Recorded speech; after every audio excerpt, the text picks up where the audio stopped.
Welcome to the HBC TV 25 Sports Pregame Show. Brought to you by Jimmy Jams.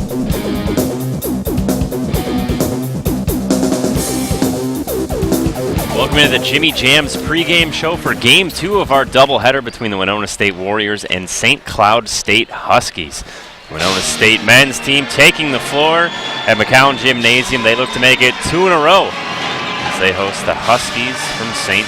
Cloud. Now, Paul, it's been an unusual week given the compressed scheduling here. A Monday and a Tuesday game, a tough loss on Tuesday, but a jam-packed schedule here. We're going to take a listen from the Warriors and see what they thought, how things kind of play out with a tighter schedule. Not having done that a whole lot, it's really tough, and you get these little nagging injuries. People don't realize how physical it is, especially in the paint, and to be able to have to play those games and prepare for them, it is difficult. But on the flip side of it is that when you do get to the conference level of the tournament and the regionals, if you're so fortunate to get into them, that you've got to play a lot of games in a short period of time. So there's pros and cons to it, but everybody's got to do it, so we're all in the same boat. That's also the mental aspect of the game where, it might be tough, but it's something that you got to get through. A physical standpoint is just make sure that we're maintaining a healthy diet, getting the rest that we need, and really doing the things that off the court that would help us succeed on the court. I don't think it'll be that much difference. I mean, we're all looking forward to just bouncing back and getting after it again this weekend. It's definitely nice to have games rather than practice. It's better to beat up on other guys rather than your own. So we're all pretty excited. Eric Lear and Paul Van Beek courtside for this doubleheader. Paul, I thought the biggest thing that at least stuck out for me from that segment you just saw there was Mike Leaf saying, this is what it's like at tournament time. You play a lot of games in a short period of time. It's a great way to get ready for what things are like come postseason play. In postseason play, you'd play 3 games in the weekend. So it's a little different, but they're playing on different days, playing on a Sunday. You'll do that in the NSIC tournament and the NCAA tournament afternoon games, so it's a little bit different as far as playing afternoons in nighttime because you get a different kind of schedule, different kind of routine. Normally, you got the same routine when you go on the road. You play 6 and 8 o'clock games. Winona State, luckily at home, so it's kind of helped out their routine in that regard. Yesterday against Winona State, it really wasn't your normal people that carried the team. Clayton Betty, very quiet night. C.J. Erickson didn't have a great night. John Wahlberg came off the bench. Kellen Taylor off the bench really led Winona State. Another thing I thought was interesting from the pregame interviews there was, the fact that it's not just unique to Winona State, that the tight scheduling is something that everybody has to deal with. So it's not just Winona State that's in this situation. Yeah, it's a conference-wide thing. They had to play Monday, Tuesday because the January 1st fell on Sunday, and so they had to push games back to Monday and Tuesday. And with that, you didn't want to have to play Friday, Saturday again, so that's why they moved it to a Saturday, Sunday. And they didn't want to play Saturday night and Sunday night because obviously teams have to travel back and then go to classes on Monday morning. So you obviously were going to play Sunday afternoon, so you didn't want to necessarily play Saturday night and then right away Sunday afternoon again. So that's why they went Saturday afternoon, Saturday evening, or Saturday afternoon and Sunday afternoon. Judging by the conference schedule, this one should be a good one. Both teams tied atop the conference at 7-1. We're going to take a break. That's all the time we have here on our Jimmy Jams pregame show. Right after this break, we'll have starting lineups in NCAA Division II basketball on HBC TV 25.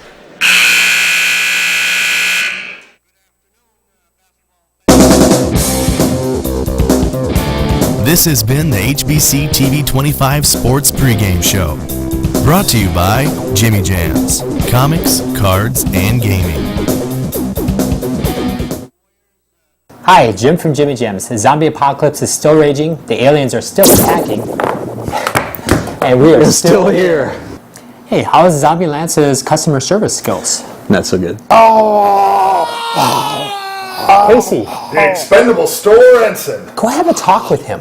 Jimmy Jams carries comics, board games, magic, DVDs, and video games. I just saw a vampire. I got something for that. I'm Buffy in your history.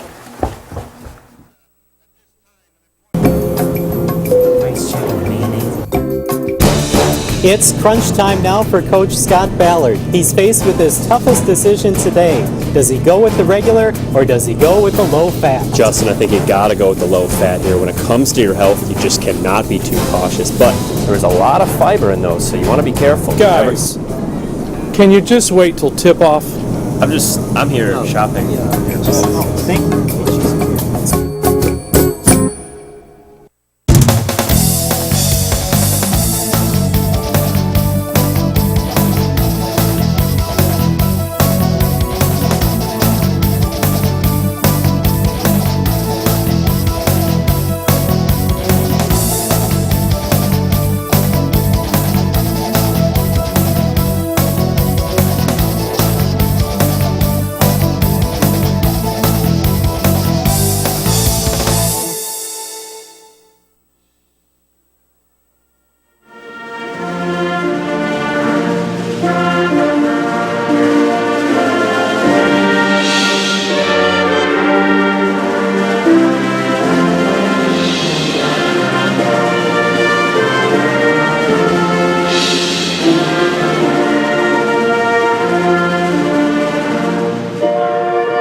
At a guard, he's a senior from Forest City, Iowa. 6-footer, number 10, Brett Putz. And for the Warriors at guard, wearing number 2, 6'5" Kenosha, Wisconsin junior, Grant Johnson. A 6'1" junior guard from Spring Lake Park, Minnesota, number 14, Sean Jensen. And a guard for the Warriors from Oak Park, Illinois. He's a junior, 6'2", number 5, Xavier Humphrey. A 6'6" junior forward from St. Michael, Minnesota, number 24, Theo Rothstein. 6'5" sophomore guard from Oshkosh, Wisconsin, number 30, Taylor Cameron. A forward, a sophomore from West St. Paul, standing 6'8", number 52, Mike Rostapor. Jumping center for the Warriors, a 6'9" junior from Waverly, Iowa, number 44, Clayton Benny. Rounding out the lineup for St. Cloud State, number 54, he's a center, 6'6" sophomore from St. Cloud, Minnesota, Tim Bergstrasser. Rounding out the lineup for the Warriors, a 6'6" senior from Victoria, Minnesota, at forward, C.J. Erickson. Head coach for St. Cloud State, Kevin Slagle, assisted by Matt Reimer and Dave DeWitt. Long-time 14-year head coach for the Warriors, the winningest in the history of Winona State, Mike Leaf, ably assisted by associate head coach Tom Brown, assistant coach Chris Gold, Jason Gorman, students assistants Kyle Rademacher and Marcus Richter. Officials for tonight, this afternoon's game, Louis Garrison, Jason Nickleby, and Mike Pettit. Let's play! Eric Lear and Paul Van Beek courtside for Game 2 of our doubleheader on HBC TV 25. The Winona State University Warriors and the St. Cloud State Huskies.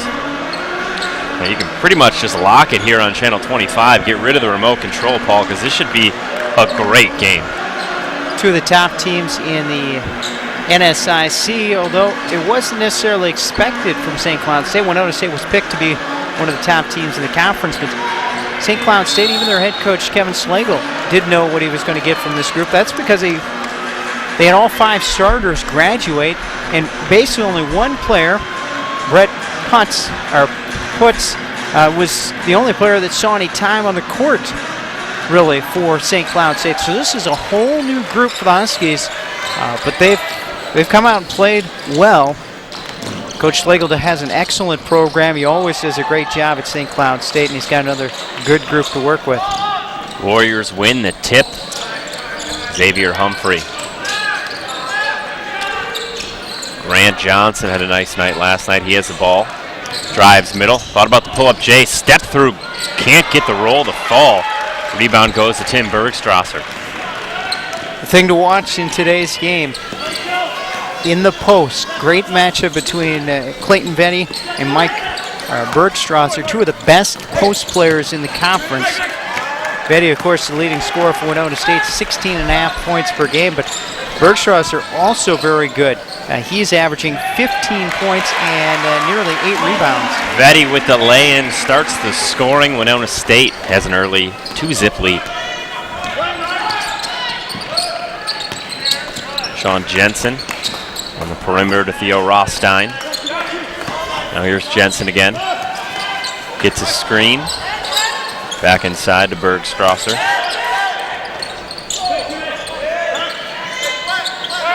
Ten on the shot clock. Jensen, top of the key. Crossover into the paint, guarded by Johnson. Puts up a tough shot, Sean Jensen. Well, that was a question mark coming into the season, was who was going to take over that point guard spot for St. Cloud State. Because remember back last year, the last 4 years, Taylor Witt, a great point guard for St. Cloud State. Somebody had to take over, much like Winona State had to find a point guard this year. But Jensen has kind of exceeded the expectations of Coach Schlegel to begin this year. Jensen averaging 14 a game. Warriors go back to Vetty in the post, and a beautiful pass to C.J. Erickson. Erickson is so good at reading the double team when it comes to Vetty and going to the open spot on the floor. And I want to see C.J. Erickson play better than he did yesterday. He was kind of invisible in yesterday's game, so he needs to come out and play better. Good start this time around. Bergstrasser doesn't get it to fall. Battle for the rebound, goes back to Bergstrasser, and he's swatted by C.J. Erickson. Bergstrasser really should have converted on that first shot. He had an easy left-handed layup that really wasn't defended. Erickson misses from long range. Sean Jensen the other way. Jensen hesitation, drive. Erickson another block. So 2 big blocks for Erickson to start things off. Perhaps CJ got a little message from the coaches. Hey, you need to play some better basketball today. And he has come out with a lot of energy. I bet it didn't even take the coaching staff. He's the type of guy, he knows how he played last night. It was not great. I'm sure he's coming out extra motivated after last night's game. Bucket for Theo Rothstein.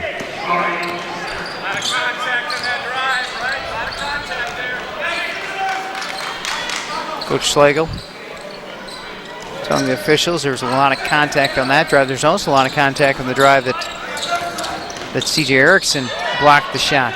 Xavier Humphrey saves it from going over and back. Humphrey, Johnson. 6 on the shot clock. Grant Johnson gonna go one-on-one. Pull up, long, 2, nothing but net. St. Cloud State actually did a real nice job defensively and helping out in the screens and staying with their player. It was just a good offensive play by Johnson. Bergstrasser in the paint, battling with Clayton Vetty. Slips by Vetty and lays it in. That was a quick step by Bergstrasser. Not a guy that you take a look at him would expect a quick, decisive move like that, but that took Vetty off guard. Taylor Cameron on the backdoor cut gets fouled by Jensen.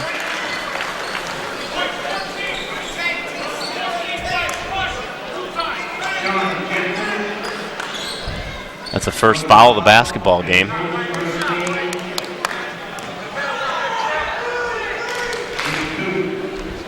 So far, in the opening minutes, the officials are kind of letting them play. Kind of physical play like you'd see in like in NSIC tournament play or NCAA tournament play.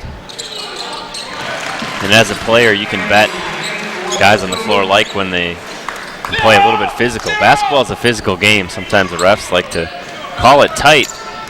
Well, you like it physical unless you're the person trying to shoot it and getting bumped. Oh, you always like a physical basketball game. Nice backdoor alley-oop dunk, Theo Rothstein.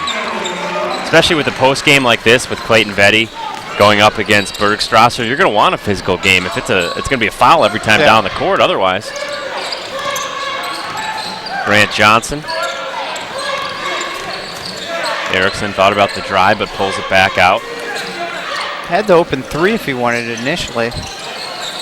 Cameron inside. Here's the battle we want to watch. Vetty, step back move. Can't get it to fall. Well, you can see the strength of Bergstrasser there. Vetty couldn't get through to the basket, and then Bergstrasser with a strong rebound off the miss. Rothstein was open. Would have had a layup if there was a better pass. You see the lob dunk moments ago.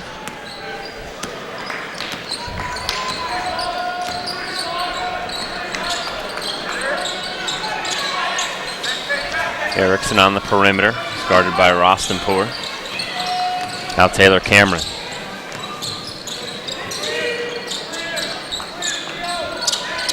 Erickson drives baseline, gets doubled. Good rotation by St. Cloud State. Erickson was 7 on the shot clock. He's fouled on the three-pointer.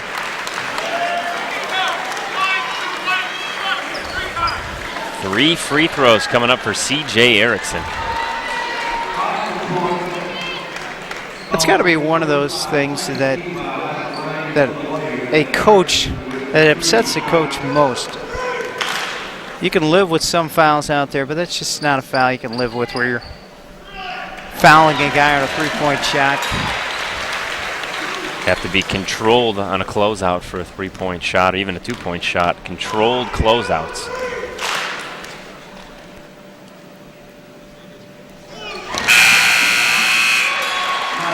Jensen forgot it was 3 shots. He went in and boxed out C.J. Erickson after that free throw. This is a St. Cloud State team that has some pretty good height. They've got a good bench, really deep bench. They get into foul trouble and they aren't hurt too badly. Kellen Taylor checking in for C.J. Erickson. You see there, he had a big night last night coming off the bench, 12 and 8. Erickson leads the game with 4 points. Another backdoor lob. That play's been working out pretty nicely. Doesn't turn into a bucket there, but Warriors going to have to recognize the backdoor lob play. Grant Johnson helped out, caused the miss.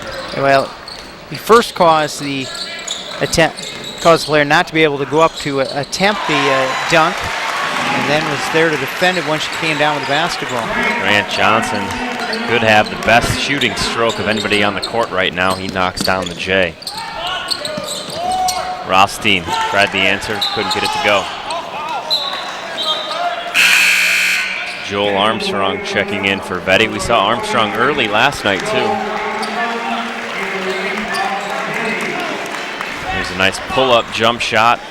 Some contact after that shot too, but Grant Johnson's so good at the head fake, one dribble, pull-up jumper. You don't see a whole lot of that anymore. It's I say this with Justin Barrientos calling these games quite a bit. It's a lost art, but Grant Johnson is so adept at that.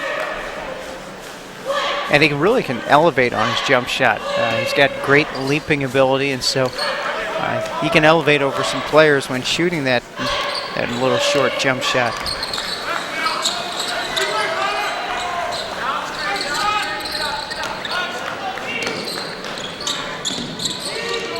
Kellen Taylor looking to drive. Good backdoor bounce pass to Humphrey. Interesting thing so far for Winona State, substitution-wise, we've seen 3 subs in the game so far, none of them being John Wahlberg, who's normally one of their first guys off the bench, and he had a big game yesterday. With 2 on the shot clock, Grant Johnson buries a triple. That forces Schlegel and the St. Cloud State Huskies to call a timeout. 15-8, Warriors on top.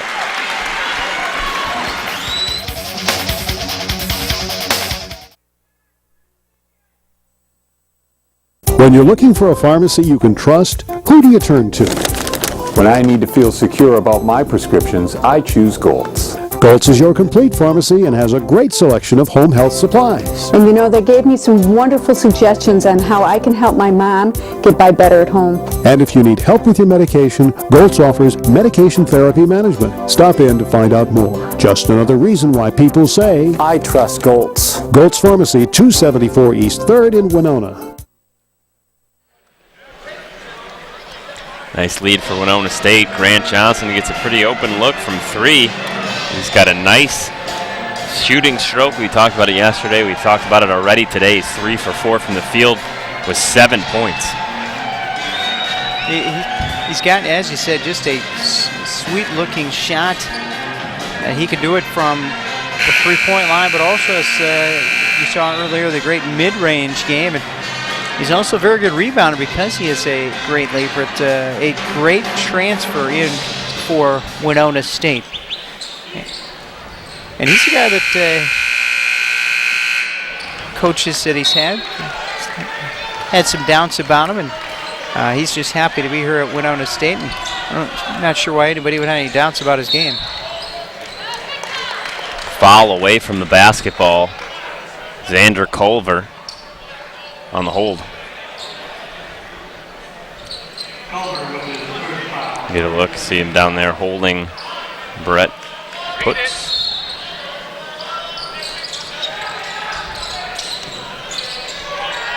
Jensen.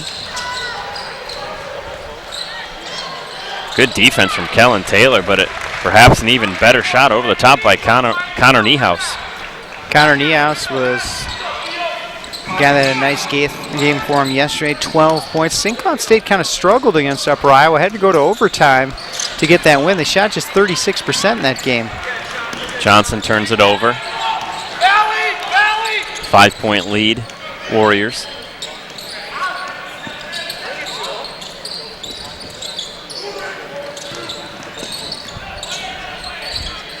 Rothstein.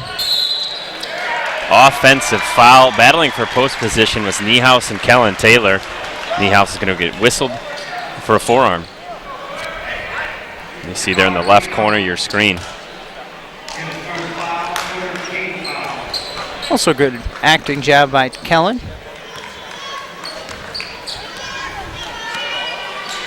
So far the Warriors have done a pretty good job on Bergstrasser in the low post for St. Cloud State. 1 out of 3.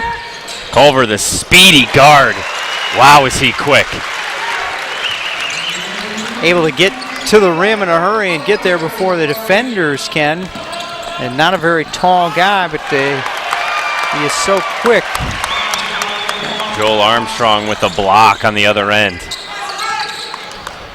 Taylor on the drive, up with the left and in. Another timeout for the St. Cloud State Huskies. They're not happy with how things are going in the first half. Winona State, 9-point lead over the Huskies. And once again, the Warriors are doing a lot of this without their leading scorer, Clayton Venny, having a big impact in the game. Yesterday, Winona State got the victory despite Clayton Venny having kind of an off game. In fact, in the second half, they really kind of went away from playing him as they went to more matching up against what Concordia St. Paul was playing out there, and went with more of a smaller lineup.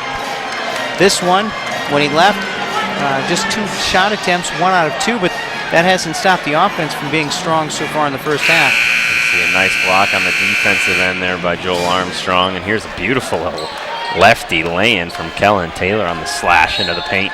But you got to give credit to Joel Armstrong in that. He set the hard pick that enabled Taylor to get to the basket, and because it was such a good pick, the defender didn't have any chance to stop the shot.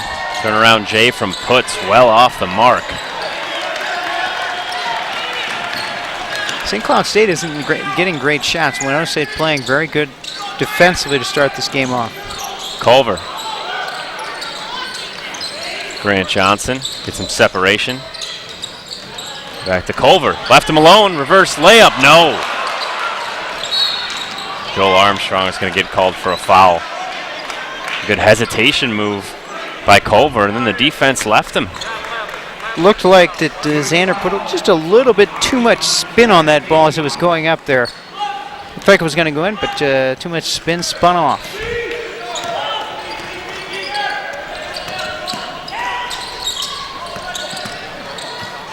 There's the battle in the paint. Nicely done, Tim Bergstrasser. He's got 4. And Joel, not a lot he could do on that play. Didn't get much help. When the player turns to the lane like that, you'd expect somebody to be there kind of helping out, but there was no help for Joel. He makes up for it with an open layup on the other end of the floor. 21-12. Niehaus loses it. Jump ball, possession arrow pointing towards St. Cloud State. As now we see John Wahlberg check in. 10:32 to go in the first. Wahlberg gets his first action. Not sure why it took so long to get off the bench. Perhaps he was, because Grant Johnson was playing so well, that's why Wahlberg didn't come into the game sooner. I was going to say, things have been going so well early in the game, might as well keep things how they're going. But Wahlberg's definitely a guy that can spark some things when he gets out there. High energy player, it's fun to watch. Bergstrasser battling in the paint with Armstrong. Rothstein puts it up and gets blocked. Culver in transition.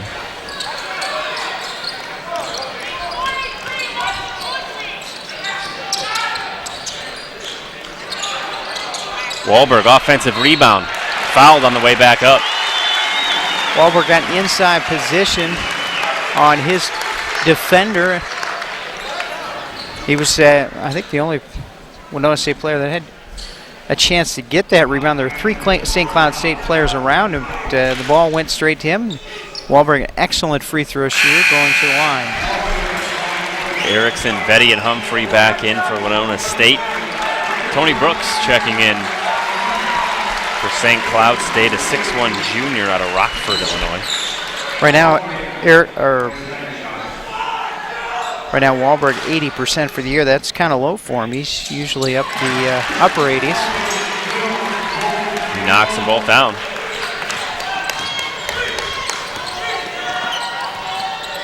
An 11-point lead.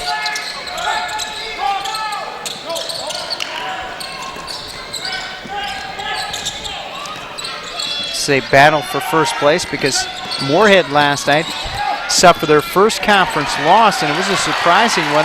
They lost by 20 to Mary.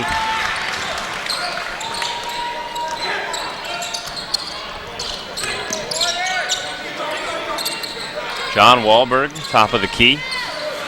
We'll keep watching that battle inside. It is physical in the paint with Vetty and Bergstrasser. Vetty has position now. Doing a good job of being physical and pushing Clayton out. Finds Erickson. Couple putback attempts is good. I mentioned earlier, Paul, how good Erickson is at flashing to that open part on the floor when Vetty has the basketball in the paint. He's got such long arms too. He's able to tip balls, keep them alive, and that time kept her alive for himself. Brooks in the corner. Demarius Cruz. Back to Brooks. He'll pull up for a tough shot and hit it. Wow, Humphrey was right in his face. Wahlberg on the wing. Pull up Jay in transition. 3-ball good for Wahlberg. And Wahlberg shot the 3-ball well yesterday also. And once again, he's given the Warriors a lift off the bench. Got that rebound and put back foul, and then knocking down the 3-point shot. Bergstrasser showing some range.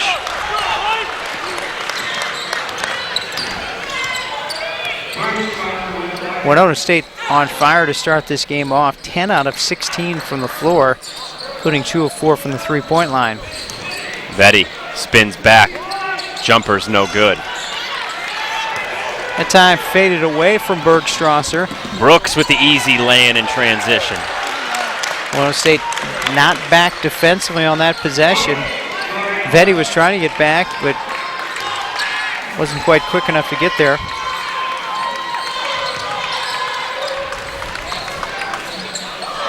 Vetti from close range, no. Got the rebound.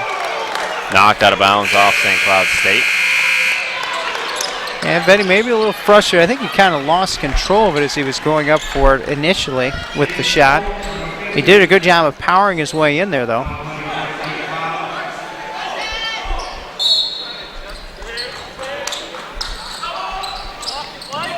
Taylor Cameron on the wing. Erickson lost it on the way up. But Wahlberg, almost picked it off. Demarius Cruz with the basketball. Foul in the paint away from the ball. They're going to get Wahlberg with the foul. Holding call. Wahlberg with a hold in the paint, his first, team's third. Kellen Taylor back into the game.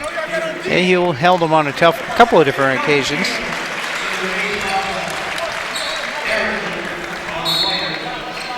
Ten-point lead, Warriors.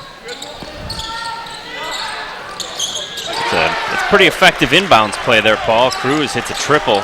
He was the inbounder. That's one guy you can't lose on the floor. So many plays from the baseline set up for the inbounder to get a look.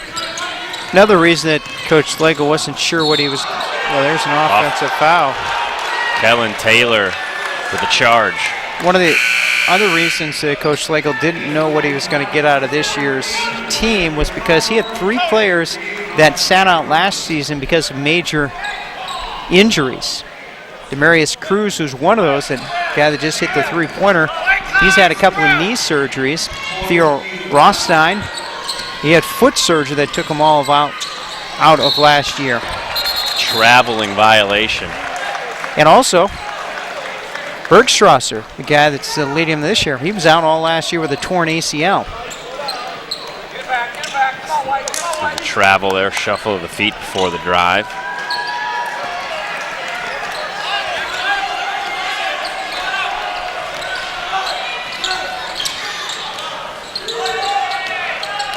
Humphrey with the ball. Culver. There's a battle inside. James Fort throwing his weight around against Vetti.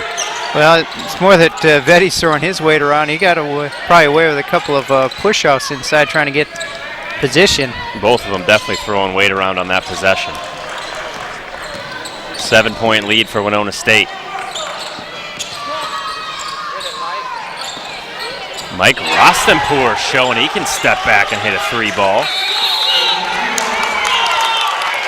Timeout on the floor. 28-24, Winona State leads, 6:04 to go. We'll take a break.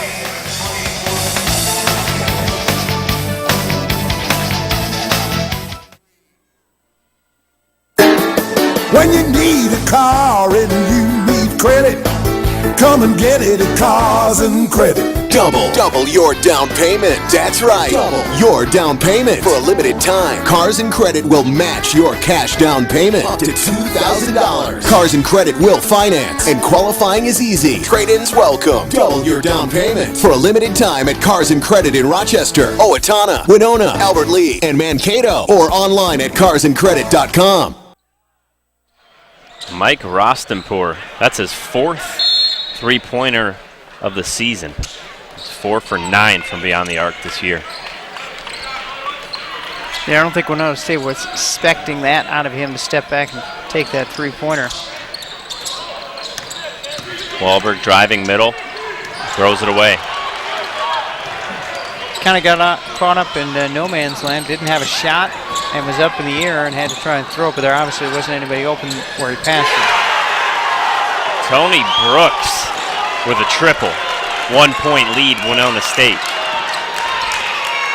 Right now it's kind of been the guys off the bench or guys that don't normally score a lot that have produced these scorings for St. Cloud State in this run. Joel Armstrong, his 2nd basket of the night. lead back to 3. Brooks travels.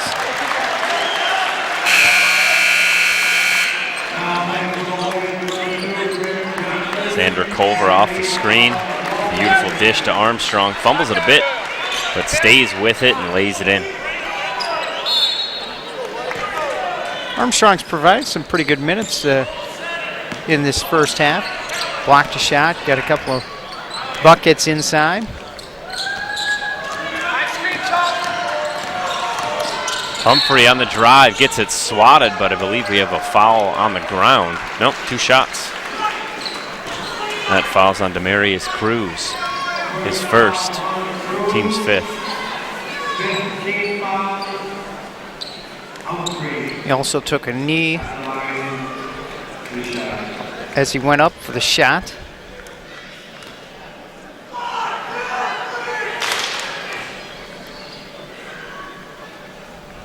Xavier's kind of expanded his game the first couple of years. He's been more of just a standstill shooter from the 3-point line. Now becoming more of a penetrator.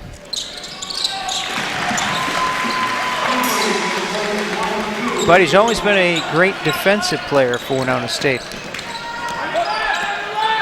Junior Brooks handling the ball.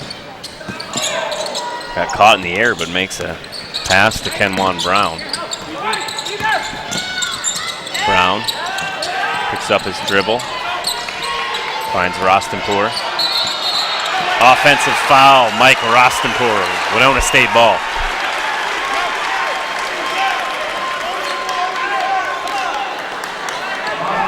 Yep, you see a little push off with the arm as he tried to get around Kellen Taylor.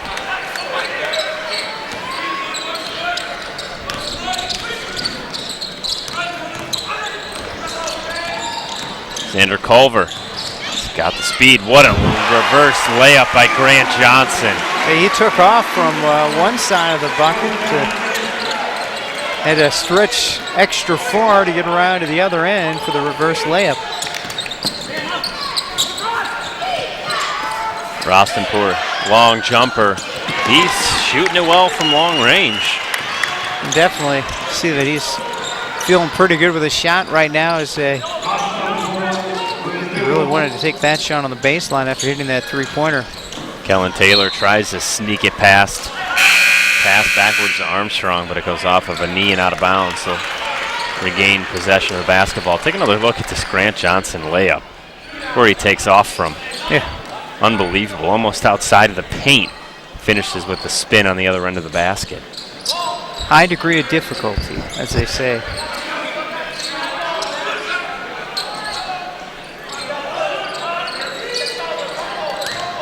Culver. Grant Johnson. Airball. Uncharacteristic. I don't know if I've seen him airball ever. Yeah, it looked good when he shot it, but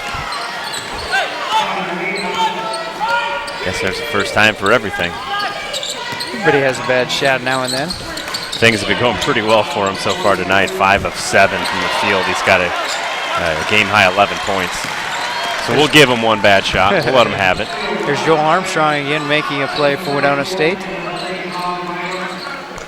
Getting the steal.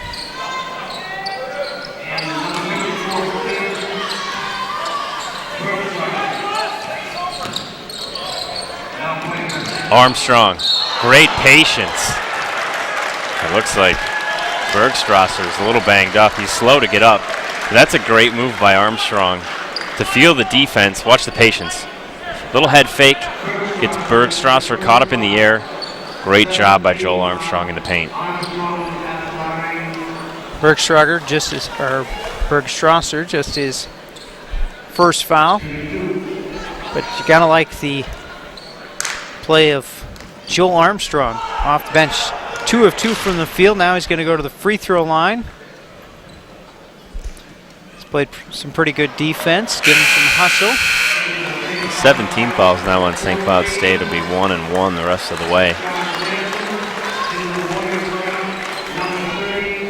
Humphrey will take a seat. He's got just 1 point, 1 of 2 from the free throw line, 2 rebounds.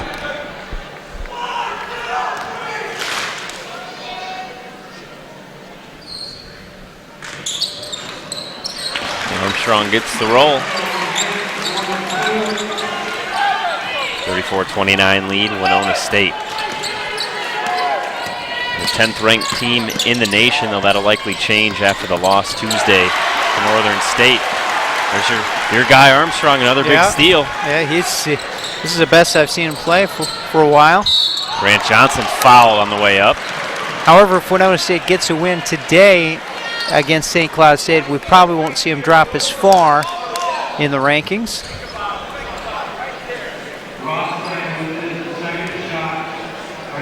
And also the fact that it was such a close loss to Northern State, just losing by 2. A loss is a loss, though. They will definitely fall in the rankings. Johnson hits the first.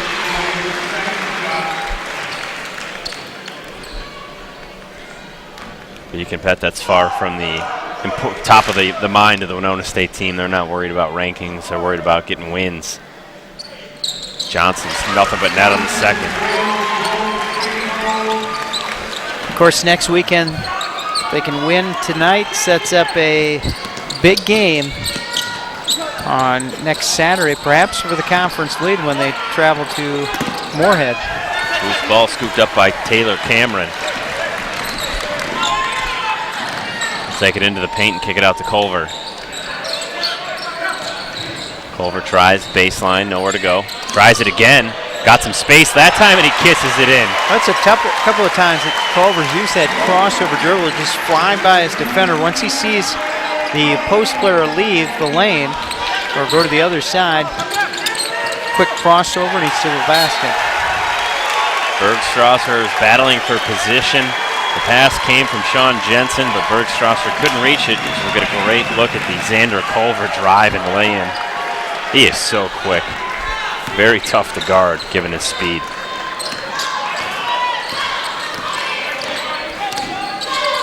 Handoff. Culver turns the corner. That was Joel Armstrong. They're going to wave it off, but Joel Armstrong tipped it up, grabbed the rim as he was trying to tip dunk it. The ball went in after he grabbed the rim, so he gets called for a goaltender. Right call, but just an unfortunate play as you get another look at it. Watch Armstrong tip it, then grab the rim, then it goes in. Right call, just an unfortunate series of events there for Armstrong.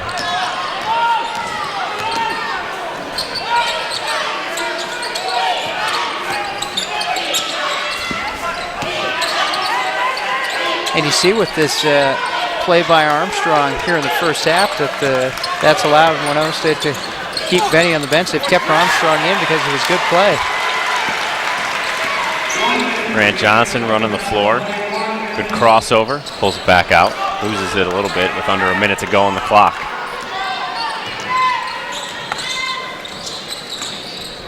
Taylor.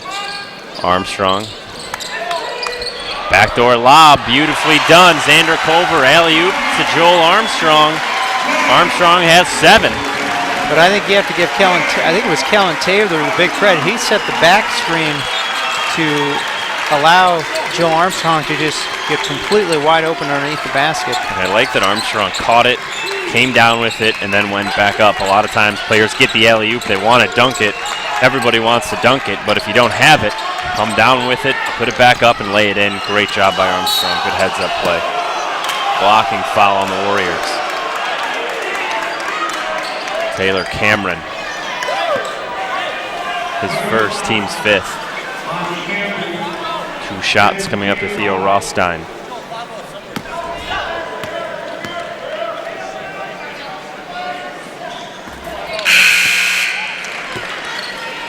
Get a good look at the back screen from Kellen Taylor. The lob up to Armstrong, comes down with it and lays it back in. Textbook. Couldn't have an easier shot. Nobody even in the lane when he caught it. Bergstrasser takes a seat. James Fort back in. Fort just a freshman, 6'6". Coming up at halftime, we'll take a look at Mike Leaf. Recently got his 300th career victory. Profile him thanks to Justin Barrientos. We'll have a shot from Winona State before that. Culver. Great pass. Taylor Cameron can't get the roll. Kellen Taylor, he's fouled at the buzzer. 2 shots for Kellen Taylor as he was fouled as he put that shot up before the buzzer went off. Not the foul you want to see if you're St. Cloud State. Credit Winona State crashing the boards with not knowing if they were going to be able to get a second shot off, and definitely a hack. They're going to put 0.2 seconds left on the clock. But basically the only thing that can happen on that is if Winona State misses it, they could possibly tip it in. And they're not even going to try. You're right, with 2 seconds, 0.2 seconds left on the clock, the only thing that can go in is a tip. Yeah, but if I'm Coach Leaf, why not put guys down there? You only get 5 team fouls. You commit the foul. Because you got a 40-31 lead. Well, it's the yeah, same but thing still. why you don't throw a Hail Mary coming, at halftime. You take the lead into the locker room. Well, they're not going to lose the lead here. I mean, right. nothing negative can happen for them being in the lane. A foul is negative. Why is it negative? It's not going to put them at the line. It's going to get your guy another foul. So he fouls out. See, they're putting it all off for a possible tip here. So he fouls out in the second half, and you want that player out there. That's not negative. Well, look what they just did. Coach Leaf is thinking the same thing. I see that. So are you worried about Skylar O'Loughlin fouling out of the basketball game? No. So you put him down there. Yeah, that's why you don't put Clayton Vetty down there. Well, I didn't say Clayton Vetty wasn't in the game, but all right. But this is what I'm saying is there's no negative. They bring in 2 tall guys who could possibly tip it in. But that's what I'm saying. That clearly they should is do a negative. If Clayton Vetty's in there, tips it in, goes over the back and fouls, and you want him in late in the game, and he picks up his 5th foul and he's out of the game, that's a negative. Agree or disagree? Our thought was agree or disagree. All right, never mind. All right, 40-31 lead for Winona State at halftime. We'll be back with a story on Mike Leaf and his 300th career victory at Winona State.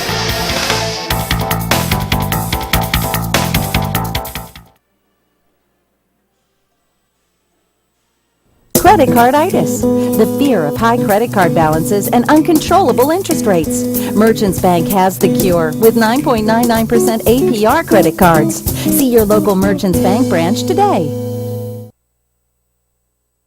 Want to save money at local businesses? All you have to do is catch a duck to save a buck, or 2, or more. To catch your duck, attend a Winona State University women's or men's basketball game and be watching for the Warrior cheerleaders to chuck a duck during the game. Then grab your duck and start using it around town to take things off your, bill at places like Cost Cutters, Jefferson Pub and Grill, and Taco John's. For full details on duck discounts and deals, go to my.hbci.com/duck. Cars and Credit has meant that I could have a job, I could go to work, I could go visit family. A lot of these places you have to have banks and all that stuff, and here, if you have a job, your job is your reference here. They help you when you're in a pinch. They work with you, they're very flexible. You have a job and you have, income coming in, then you can get a car here. I appreciate what they've done for me so far.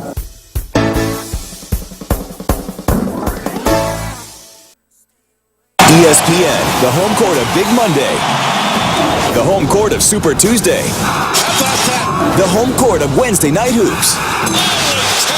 The home court of Thursday Night Showcase. Are you serious? The home court of Saturday Primetime. Oh my goodness. ESPN, the home court of college hoops. Be there all season long on ESPN and ESPN2.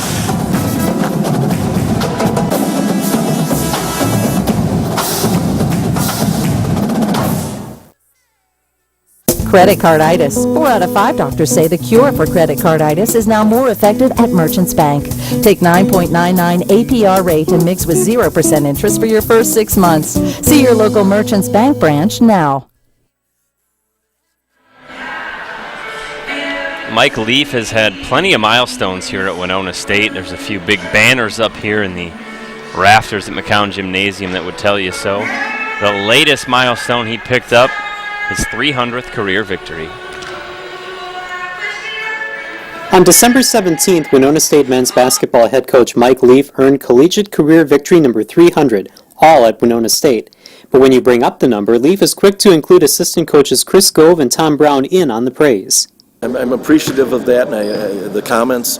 I guess it reflects. I've always said this. It reflects when you put great people around you. You can do some really good things, and I've got a great coaching staff that's been with me since day one, and then all the players that we brought into our program, and so it's a reflection of all those people. And it's neat to have happen here because you bleed purple, and I'm a Winona kid, and you like to do things in a place where you're very proud of. So it's neat to have happen, and hopefully we can get a lot more. And how much do his assistant coaches add to the program? Coach Brown and Gove do a tremendous. I mean, people just don't understand, especially behind the scenes. And when difficult situations come up, they always throw me in the front and say that's why you get paid the big money. But on a serious note, both of them have great knowledge of the game. They were both great players when they played. They have great rapport with the players, past and present. And they. Probably the biggest thing is that they teach the game so very well, and people don't realize that coaching and teaching go hand in hand, and for players to grasp those concepts, it's because of the way that it's taught, and those two just do such a tremendous job, and I'm very, very fortunate to have them. Current Warriors C.J. Erickson and John Wahlberg were also asked to comment on Coach Leaf's milestone and what it's like to play for him. There's not a whole lot of coaches that are going to be better to play for. I can't really think of one that'd be better. He's been around the block. He's got 300 wins. You're going to learn a lot in those games. So it's a big accomplishment for him. But I know that he wants to just continue to win. He's looking towards the next game. He's not really big into records and stuff like that. So congratulations to him. But he's focusing on the next couple of games. He's a great guy. I mean, not even coach-wise. More on a personal level. He's always asking about family. He wants to know more about you more than just a player. He's a good friend, a good guy, and I couldn't ask for anything more. I'd say he's a lot more personable. You can go up, you can talk to him about anything, on the court, off the court, anything. So his door's always open, and his style is more towards mine. He really is focused on making sure that he's really teaching, really making sure that you're not just a basketball player, but you're also a quality young man. And that's something that is kind of missed these days. Because when you're coaching at a collegiate level, it's all about you got to win, but some people forget that we're also getting an education. We also got to be a strong young man. There's no question recruiting, and my assistants do an abundance of that. Coach Brown especially. But it's recruiting and finding those players that are going to fit into our program here at Winona State. And the other thing, that's the biggest thing. And you really have to do your homework, and these guys do a great job of that. And you got to sell. And I think Winona State University is such a great sell when you bring a young man on campus and they see what we have to offer.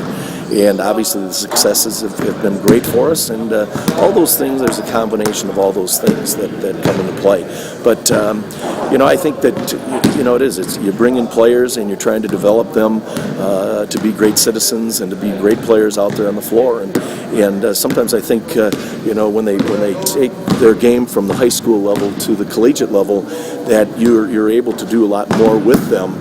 And you want them to explore, you want them to make mistakes, and otherwise we'll never find out how good they can become. And so I think there's those freedoms that you have as a player that I think we give them, but I think that it helps us, and that's why you see four or five guys that are in double figures every game, is that we try and keep it balanced. They're able to do some things that they may not have been able to do in the high school level. So I think the recruiting, though, is the biggest thing. You got to bring in great players. He's got a lot more to go, though. He's still young, so he's going to reach 600 in no time. Back at McCown Gymnasium, Mike Leaf, 300 career wins. He's a very popular man in these parts as Winona State basketball has picked up a lot of steam in recent years, Paul, and turned into be a powerhouse.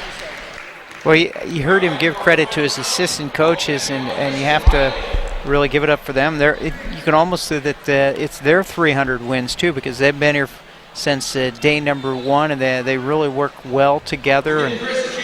And Coach Leaf, I know, is well respected and well liked by his players, and that always helps in recruiting. That vibe comes off when a recruit comes in to take a look at the program and check out a game like this.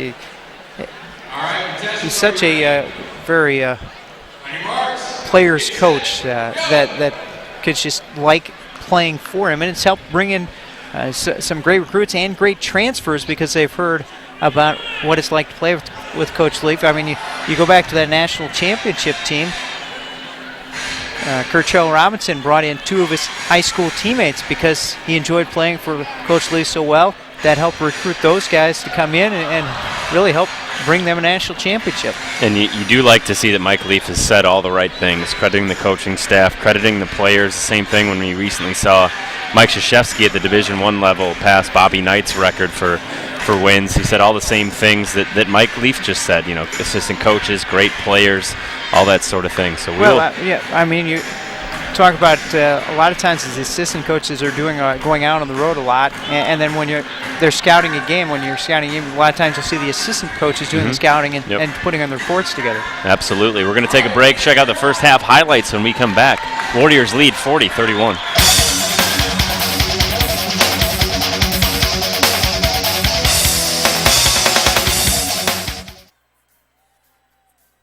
Credit carditis, the fear of high credit card balances and uncontrollable interest rates.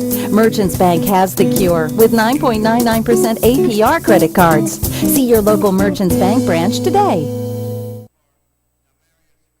This copyrighted telecast is presented by the Authority of Hiawatha Broadband Communications Incorporated and cannot be reproduced or retransmitted in any form. And the accounts and descriptions of this game or event cannot be disseminated without the express written consent of HBC. I think the best part about being a sports anchor is when you get that late-breaking news story. And it turns out the referee had the ball the entire time. Elsewhere, the St. Mary's University men's... But a good reporter never reveals his anonymous sources. Thanks for joining us and have a great day. We're clear. Great job, everybody. Love it. Big Red, that story was huge. You are the man.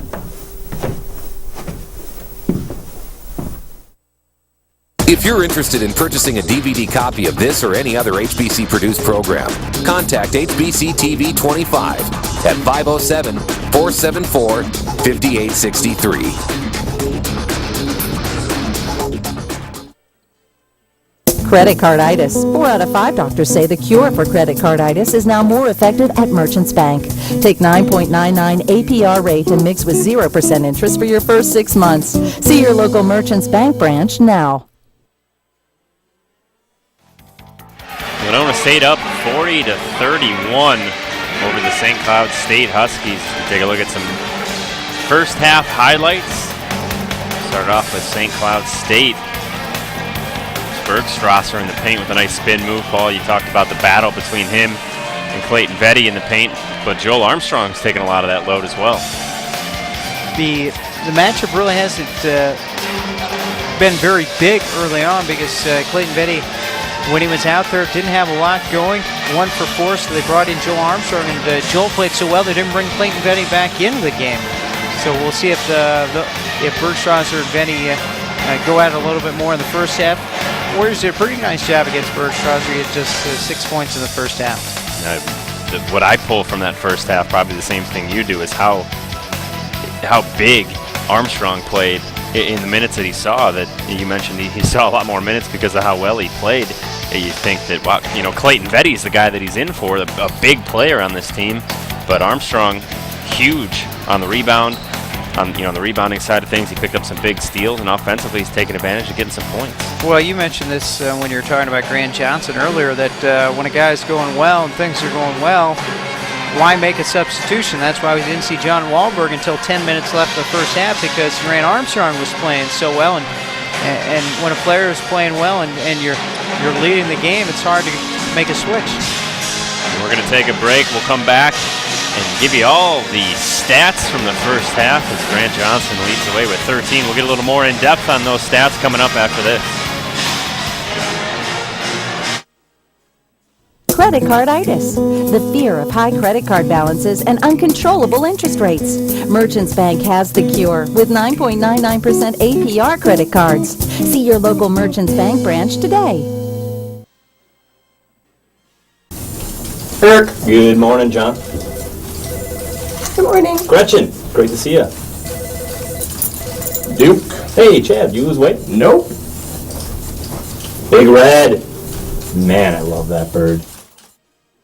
Want to save money at local businesses? All you have to do is catch a duck to save a buck, or two, or more. To catch your duck, attend to Winona State University women's or men's basketball game and be watching for the Warrior cheerleaders to chuck a duck during the game. Then grab your duck and start using it around town to take things off your, bill at places like Cost Cutters, Jefferson Pub and Grill, and Taco John's. For full details on duck discounts and deals, go to my.hbci.com/duck.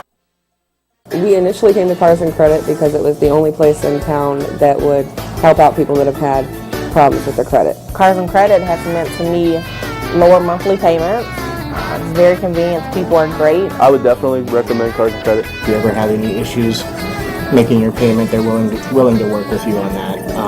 Not many other places are. Go to Cars and Credit. They take good care of people. They took good care of me.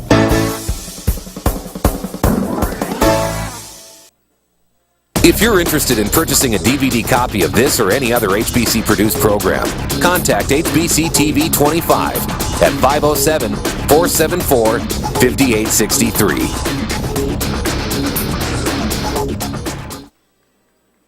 Credit carditis. 4 out of 5 doctors say the cure for credit carditis is now more effective at Merchants Bank. Take 9.99 APR rate and mix with 0% interest for your first 6 months. See your local Merchants Bank branch now. Eric Lear and Paul Van Beek courtside here as we get a look at the stats. Paul, what jumps out the most from you from first half stats? Well, good field goal shooting from the two teams, but the free throw line, Winona State 10 out of 15 at the line. St. Cloud State 2 of 2 at the line. That's really been the difference in the first half. And we talked about Joel Armstrong off the bench, 3 of 3 from the field, 7 points, 2 steals, and a block shot for Winona State. Grant Johnson, 5 out of 7 from the field, 13 points. Just 3 turnovers for the Warriors in the opening 20 minutes. 8 assists. Zander Culver with 4 of them. Taylor Cameron with 3 on the other side. 9 turnovers for St. Cloud State. 7 dimes. Tony Brooks has 3 assists. Back underway, second half action from McCown Gymnasium. Thanks for spending your Sunday with us at HBC TV 25. Clayton Vetty can't get the hook shot to fall. Couldn't ask for a better look to open the half by Clayton Vetty. It's a shot he normally makes. Foul in the paint. And C.J. Erickson's going to get whistled for the hold. Just his first. Erickson wasn't thrilled with the call. Kind of got a little elbow to the head, but he did kind of pull him out of the lane. Erickson, his 3rd block of the night. Tipped out of bounds. St. Cloud State basketball. Winona State now with 5 blocks in the game. Erickson had 2 right off the bat, first couple minutes. Officials are going to talk things over, make sure the call is correct, I think. Rostein to inbound. Rostenpour kicks it out. Sean Jensen spins around, kicks it out to Brooks. Back to Jensen, crosses over. Short corner jumper rolls out for Rostenpour. A foul on the putback, Bergstrasser to the line. Rostenpour has shown that good jumper from the baseline, and that one looked like it was going in again, but that somehow rolled out, but Bergstrasser able to get the rebound because the ball spun off to the very right side of the rim. If it came off anywhere else on the rim, Winona State would have had the rebound. That shot from Rostenpour looked like it went halfway down before it rolled out. Must have been some funny English on the basketball.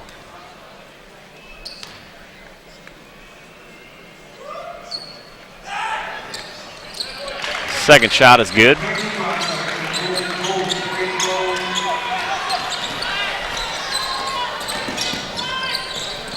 Taylor Cameron. Erickson, loose ball. Should be a jump. Possession arrow back to St. Cloud State.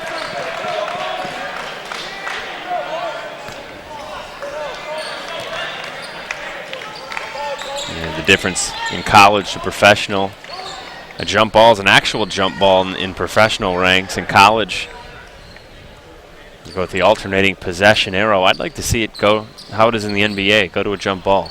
Make it an actual jump ball. It'd be more interesting.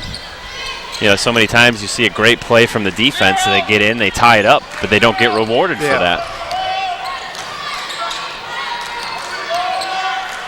Backdoor lob again, doesn't work that time. Winona State has it sniffed out of bounds. Winona State basketball. 2 times it's worked. They've got open looks. That time wasn't getting fooled.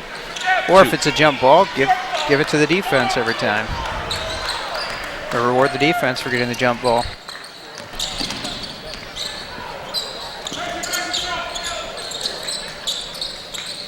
Humphrey on the wing.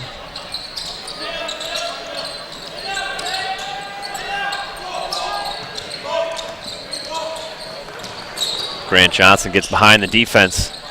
Fadeaway jumper is good. Grant has been hot the entire game in this one, 6 out of 8 from the floor. Hasn't been as active with his rebounding and block shots, but his offense definitely is there today. Great quick spin move by Bergstrasser in the paint. We've seen a couple of real quick moves by Bergstrasser on the post with his back to the basket. Bergstrasser has 10 points. On the other side, Clayton Vetty just with 2. Vetty 1 for 5 shooting. Bergstrasser 3 for 7. 7 rebounds for Bergstrasser. Vetty with 2 boards.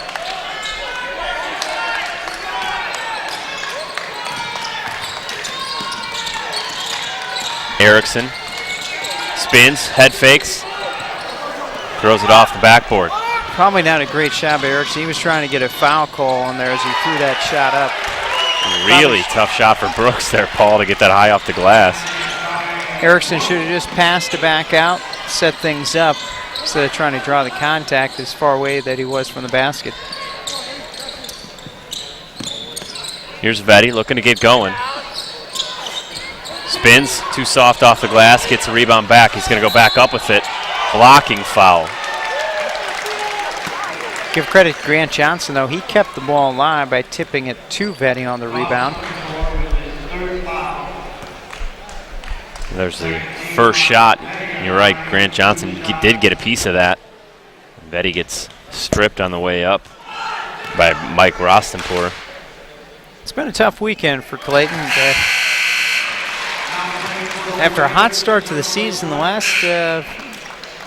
4 games or so, he hasn't had big scoring games. He's got to get used to teams really trying to take him away. Today, it's been mostly one-on-one with Bergstrasser. They really haven't brought any help for him. Usually he's facing double teams and triple teams every time he touches the basketball. It's a different look defensively tonight. You're right with the one-on-one defense. And Bergstrasser, you got to give him credit for playing good defense, holding down Vetty despite the one-on-one coverage. Absolutely, Bergstrasser playing great. An easy lay-in for Sean Jensen.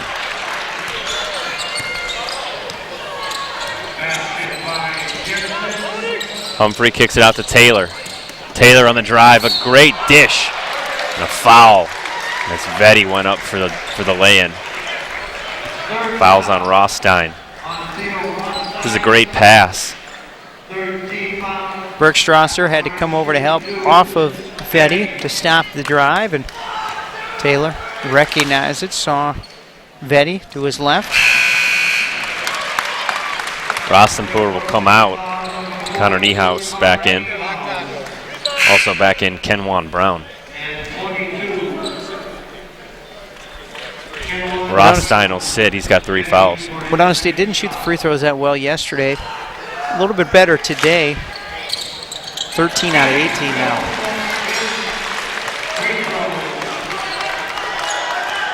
Warriors lead 46-39.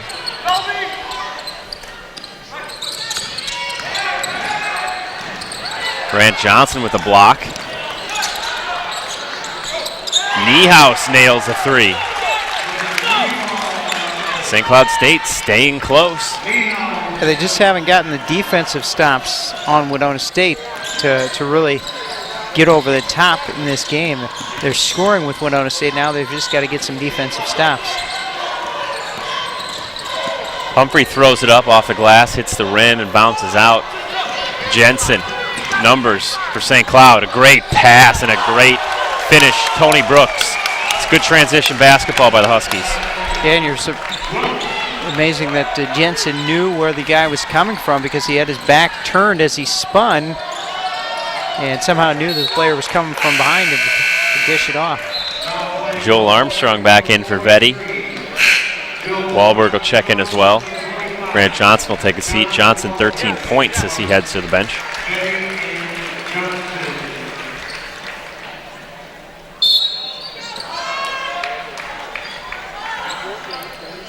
Now Winona State needs to come through with some type of run. Joel Armstrong really helped the Warriors in that first half. He's back on the floor, see if he can give them a spark again.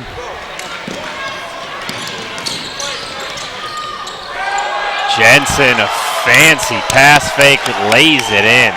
Well, right now, Zander Culver's having a tough time with Sean Jensen, and the Warriors might have to, if this continues, go back to Taylor Cameron. The layup from Jensen ties the game at 46. Brown with the board.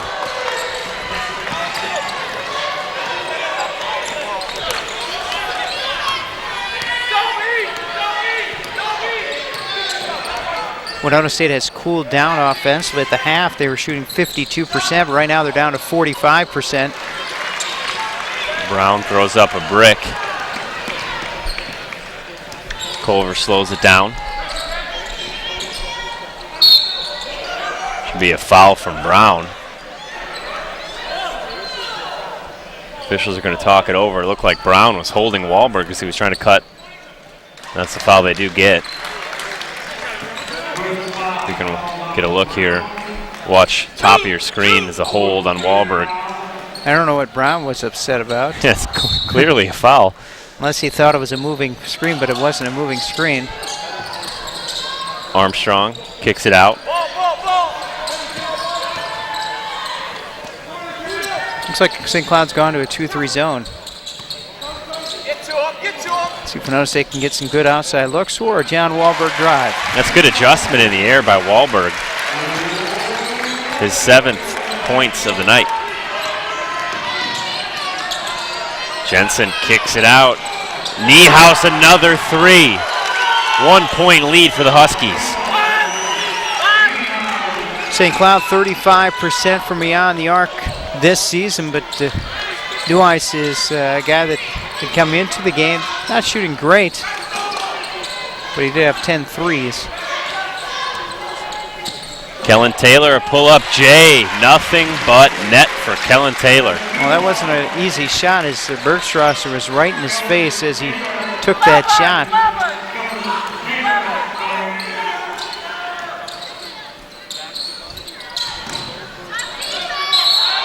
Traveling violation on Bergstrasser. There's Joel Armstrong again with the defense, although Coach Schlegel wanted a push on Armstrong. Let's take a look on our instant replay. No, there wasn't a push. That was good defense, but there was a travel also. Armstrong in good position. Really impressed with his play. We've been singing his praises all night. Be interesting to see how long he stays with Armstrong. Continues to play well here. Clayton Vetti hasn't had a great game for the Warriors. A gamble by Tony Brooks threw off the whole defense. Armstrong, another huge rebound. Kicks it out to Wahlberg. Wahlberg slashes in, dishes it to Armstrong. Armstrong puts it up and gets fouled. Armstrong, we've been singing his praises all night, and we should. He gets a big offensive rebound, and then ends up getting rewarded the next time around with an open layup that he gets fouled. Armstrong was kind of the forgotten man coming in the season with Clayton Vetti. Off to a hot start. Armstrong had to sit out the first game. He's been a bench player the whole year, but you knew there was going to come a time where he was going to need to play some big minutes, whether it be foul trouble to Clayton Vetti or an injury. And today it's just kind of poor play by Vetty, but great play by Armstrong. He's getting the extended minutes. And he's a guy that has started in his career for Winona State, but now that Vetty has kind of taken over as a main post player, he's gone to the bench. He played in 33 games during the 08-09 season. Averaged 9.1 points per game. The next season he played in 30 games, averaged 7.5 points. So he has played a lot of minutes. Last year dipped down to 26 games and took a lot less shots and wasn't as instrumental, but has played quite a bit. That's a different kind of progression in your career.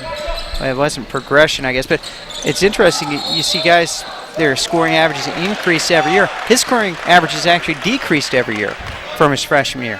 Yeah, he saw a lot of minutes that year, and his time on the floor has decreased, coinciding with the increase in health, if you will, of Clayton Vetty. Armstrong was a starter as a freshman, averaging 9.5 points per game.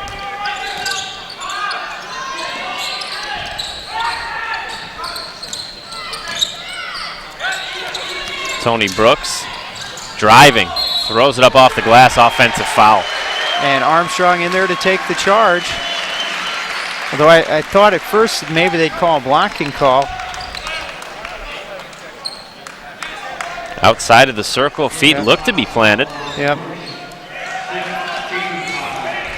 I was just wondering about when the player actually took off, or if he was in position by then, or whether it slid in after he started to go up.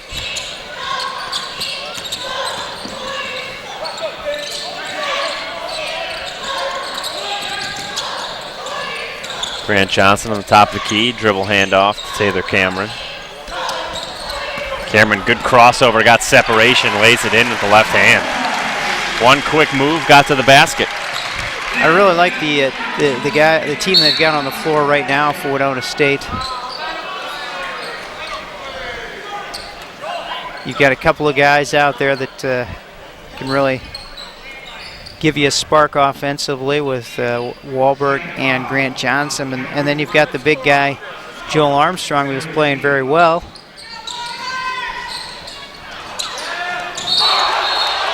That time, not a great decision by Armstrong. They're going to count the bucket. The crowd didn't like it, but I thought it was a good call. Let's watch. It looked like it hit the backboard before he hit it.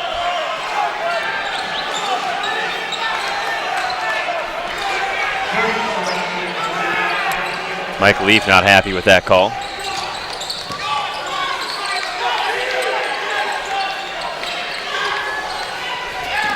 Grant Johnson on the wing. Drives baseline, adjusts, and kisses it off the glass.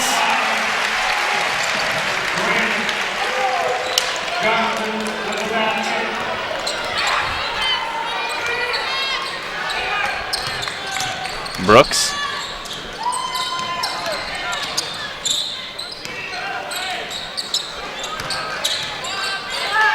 Jensen driving middle. Kellen Taylor didn't move. What they're saying is that his arms weren't straight up. I don't know about that call. Kellen Taylor did not move. His arms could be a little bit more straight. I can see that what they were saying, they're a little bit down.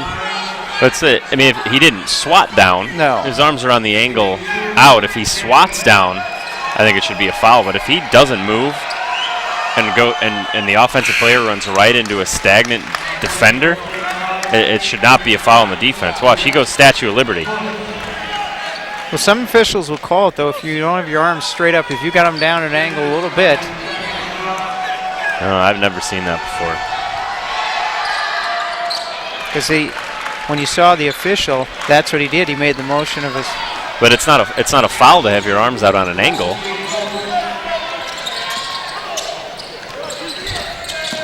They always say, if you got your arms straight up, they aren't going to call it a foul. Taylor forces a jump ball. They'll give the basketball back to Winona State. This time, the defense does get rewarded for forcing a tie-up. Vetty back into the game for Armstrong. And here's the foul again. Taylor. His arms were pretty straight up. Yeah, he doesn't move. He actually might have been better off if he actually did move and fall backwards, and they might have called the charge. Maybe. Johnson into the corner. Wahlberg pull-up jumper fading away. He nails it. I agree it should have been a no call, but I've seen where officials call that, though. Niehaus, he's heating up from long range, and that's a reason why this game has gotten so close. Tied at 56. Somebody find that guy. He's 3 of 3 from the three-point line.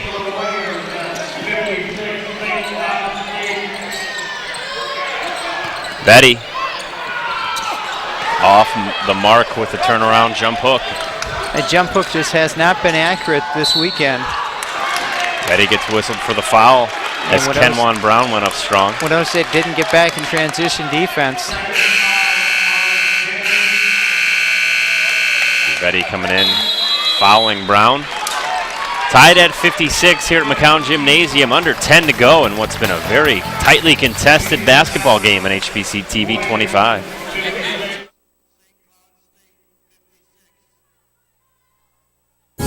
Hi, I'm Rick from Mattresses and More in the Winona Mall.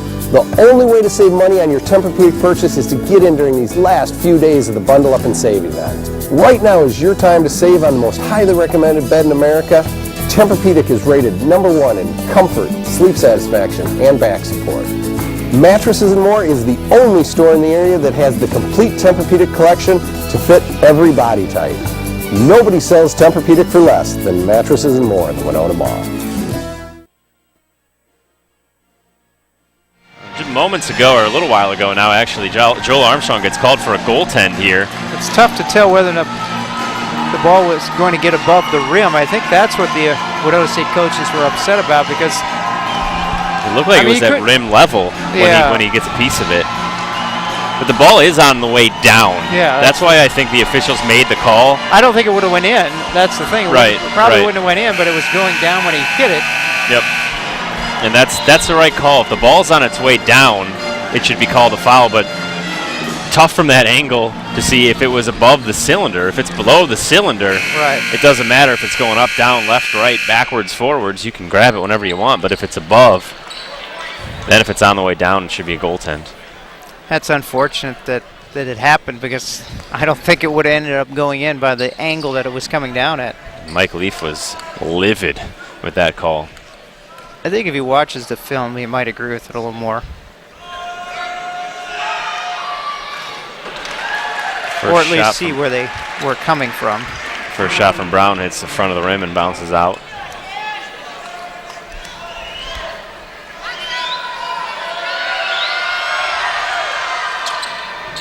Second one rattles home. 1 point lead for the visitors.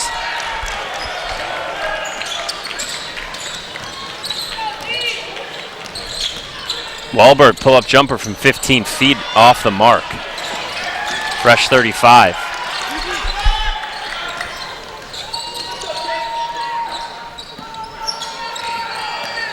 Erickson turns the corner and dishes it to Wahlberg, who can't get the dunk to fall. Wahlberg didn't quite have the hops to get up and hammer that one down. It's a good pass. One step. Got it up in the fingertips and just lost it. Coach Schlegel asked him about a possible technical for holding on to the rim. He's just looking for fouls if he's trying to get that one. Now the Warriors, they like to go inside to Vetty to get their offense going. Problem is Vetty has not really gotten it going inside, although right on cue, gets the jump hook. That jump hook's been so effective for him all season. Tonight, it hasn't been. That's the first time he's really made that strong move and knocked it down without any doubt. Now 2 out of 8 from the field.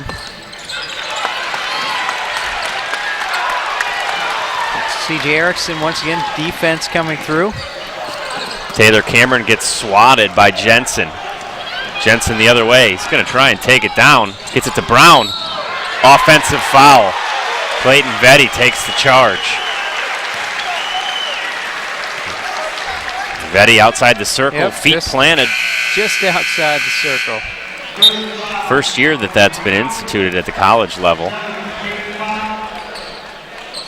I like it. It makes it pretty easy. If you're in front of it, it's a charge. If you're below it, yeah, but you still got the block. gray area of whether or not the guy was moving or not. Yep.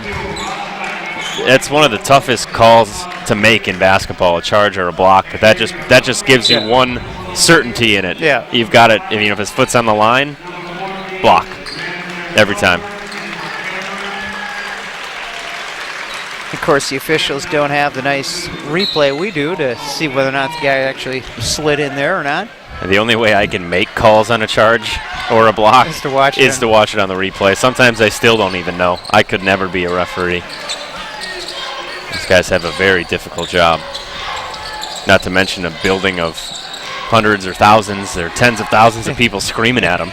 Well, yeah, and you could have two different people look at a block charge call in slow motion, and they could say the complete different things, whether it was a charge or a block. Clayton Vetty having trouble getting the offense going in the paint, steps back and knocks down a triple. He's got 11 points.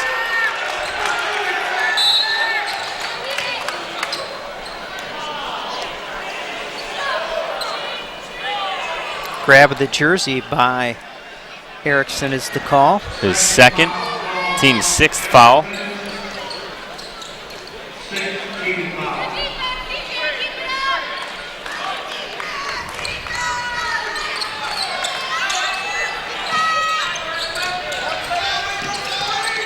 Erickson playing tight defense on Newhouse at the three-point line after getting those 3 threes. He'll try for a fourth. And a good body control by Erickson to not get called for the foul on the three-pointer because he came down right on Newhouse. Grant Johnson fouled on the pull-up jump shot. Puts with the foul. His first, team 8th. 7:37 to go. St. Cloud State already has 18 fouls. Got him right on the forearm.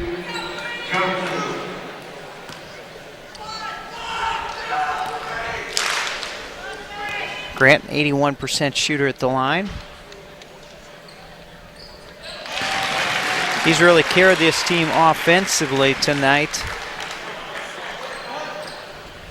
16 points, 6 of 8 from the floor.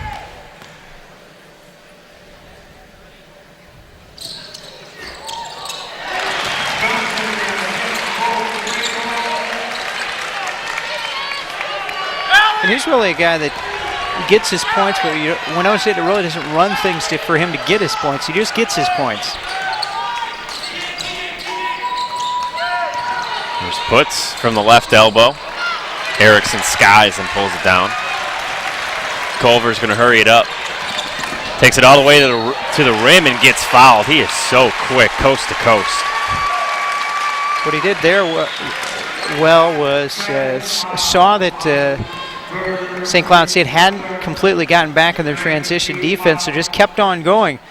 That time, he was Bergschlosser was not completely back, and he was kind of looking at Clayton Vetty, so Zander saw the little opening to the left side and went hard.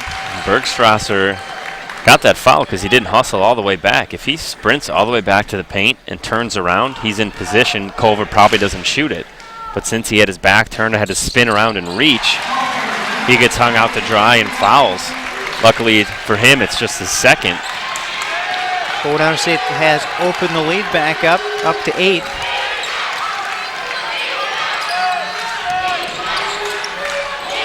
Niehaus misses his last 2. Foul on Winona State. Grant Johnson with the push. 2 free throws coming up. Theo Rothstein to the line. Just the first foul on Grant Johnson. Team 7th, 1-1 the rest of the way if St. Cloud State gets fouled.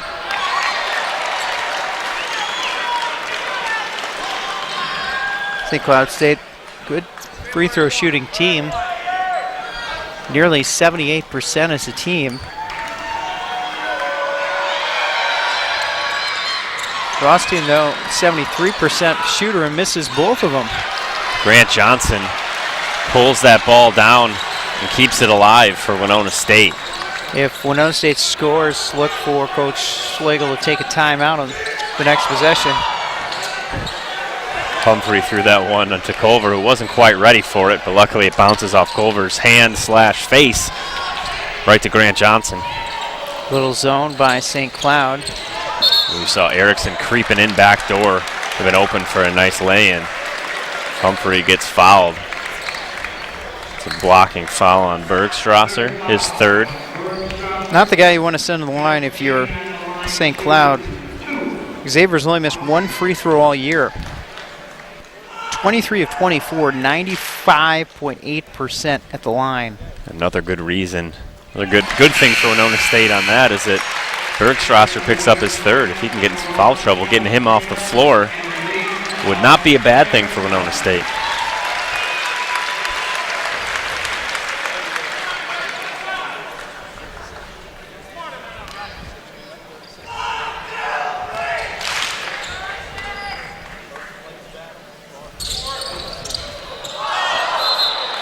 Free throw gets stuck between the backboard and the rim.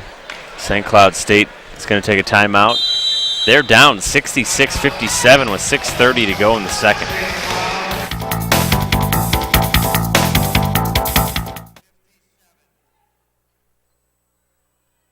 Hi, Jim from Jimmy Jams. The zombie apocalypse is still raging, the aliens are still attacking, and we are still here.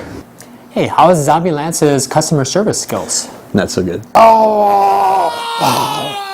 Casey. The expendable store ensign. Go have a talk with him.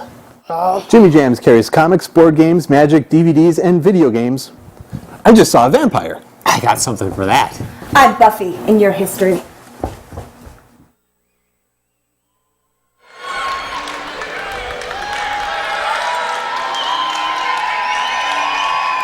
Lot to cheer about here for Winona State the last few possessions. They lead 66-57. A lot of time left, though, in this one. St. Cloud State, Paul, they've been hanging around. Tied, had a 1-point lead at one point. Winona State's pulling away a little bit, but I imagine this one's going to be tight the rest of the way. They've got some shooters out there. We've already seen Newhouse hit 3 threes, although he's cooled down a little bit. You got to watch for puts and also Rothstein from the outside. Moorhead and Northern State tied at 54 with under 10 to go in the second. We look at some scores around the NSIC. Big road trip next weekend coming up for the Warriors. Augustana leads Duluth by 6 early in the second.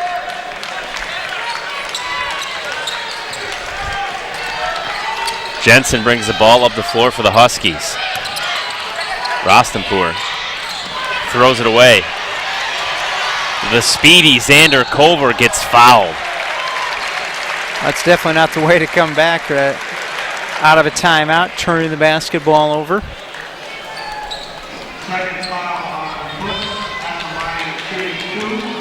Culver had some help. You see 3 black shirts following down into the paint.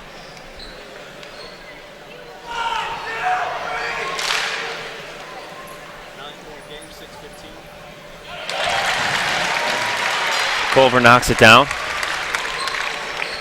All of a sudden, a 10-point lead for the Warriors. Seems like just a moment ago, Paul, St. Cloud State had a 1-point lead.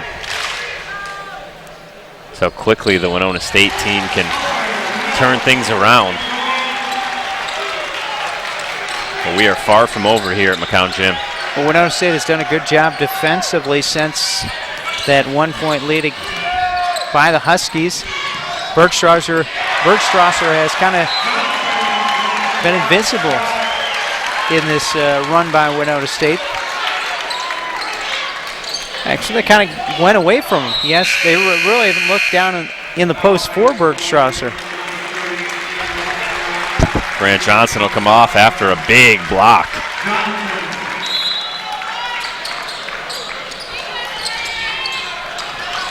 Here's Putz. Foul in the paint on Kellen Taylor. He was battling with Mike Rostenpour, the 6'8 sophomore. Let's get a look at Johnson on the bench. 17 tonight that great-looking jump shot of his. First one's in. 10 team fouls for St. Cloud, 8 for Winona State, the bonus the rest of the way. St. Cloud State with Rostenpour and Niehaus stepping up with some shots from the outside. The bigger guys stepping the outside for St. Cloud State. A powerful move by Clayton Vetty, but he can't get it to go. Rostenpour saves it to Kellen Taylor. Vetty showed his strength there, but couldn't get it to fall. Timeout, Winona State. Vetty just, he's got some points tonight. He's got 11. It just doesn't seem like he's been his normal self. Well, I think you have to give credit to Bergstrasser. He's really been strong on his defense against Clayton Vetty and strong as far as muscle. Vetty's tried to overpower him with his muscle, but Bergstrasser has not let him get into him. That time, Vetty tried to power up against him, but Bergstrasser was there to hold him back. Had a busy week coming up here on HBC TV 25. Basketball from the high school ranks on Tuesday and Thursday. Be in Dover Iota on Thursday for their game against St. Charles. Also St. Mary's men's hockey. We mentioned their big win yesterday over St. Norbert, the defending national champs. Keep it locked in on Channel 25 this week.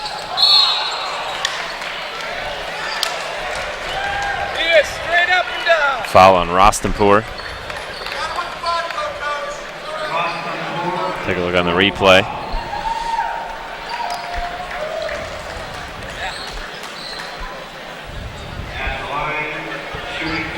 It's a tough call for Rostenpour. He came a little bit into him, but Taylor also stepped at him. Could have went with the no call.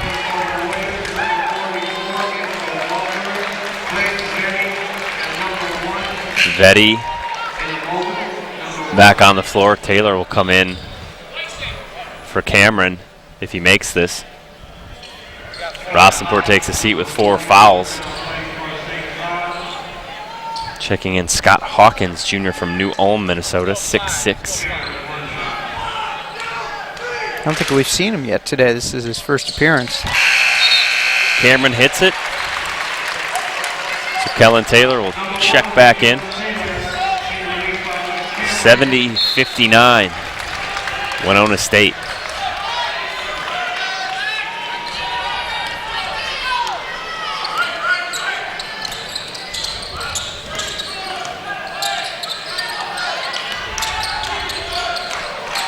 Jensen pounded it into the deck. And you see a defensive switch by Winona State. They put Xavier Humphrey, their defensive stopper, on Jensen, the point guard, because he gave Zander some problems earlier. Turnover, Huskies. Here come the Warriors, Grant Johnson.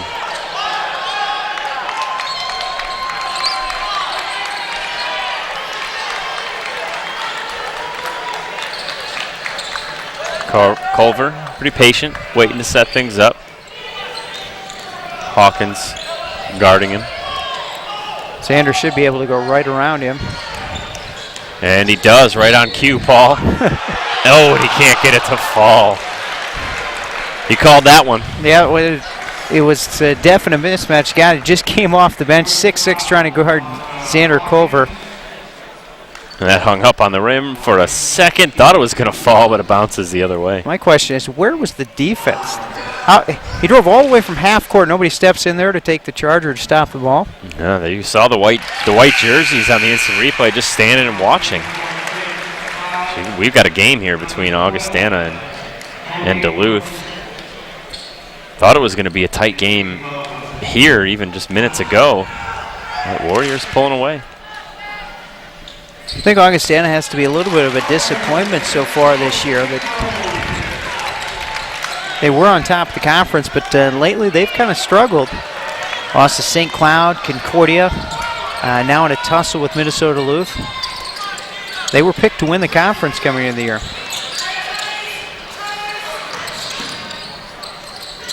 Jensen at the top of the key. Bergstrasser pull up. Jay got it. We really haven't seen his outside game yet today, but showing he does have a little outside game to go along with his power inside game. He's got 14 points, 6 of 10 shooting, and 8 boards.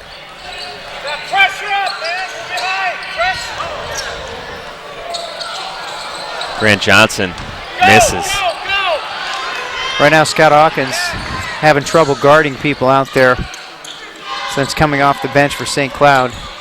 Bergstrasser spins and fires it up off the rim. Push on Clayton Vetty. It's going to be the 9th team foul on Winona State. Clayton Vetty has 3 fouls. Bergstrasser really is quick with his spin move as you watch it right here. Quick spin, he didn't really get anywhere with it. No. Vetty was still right on it. Yeah, he just spun right around. Really want to make that move and cover ground. But it worked out. He got Vetty to foul him. Watch him here stay in the same spot. And then draws the foul after.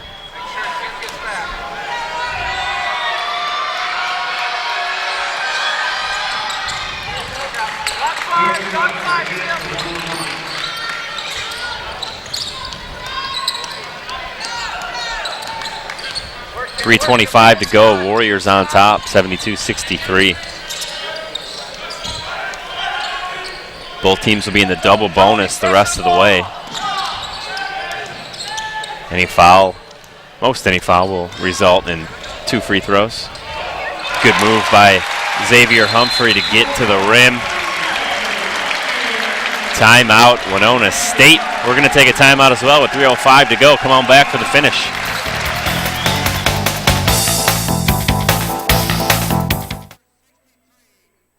Want to save money at local businesses? All you have to do is catch a duck to save a buck, or 2, or more. To catch your duck, attend a Winona State University women's or men's basketball game and be watching for the Warrior cheerleaders to chuck a duck during the game. Then grab your duck and start using it around town to take things off your, bill at places like Cost Cutters, Jefferson Pub and Grill, and Taco John's. For full details on duck discounts and deals, go to my.hbci.com/duck.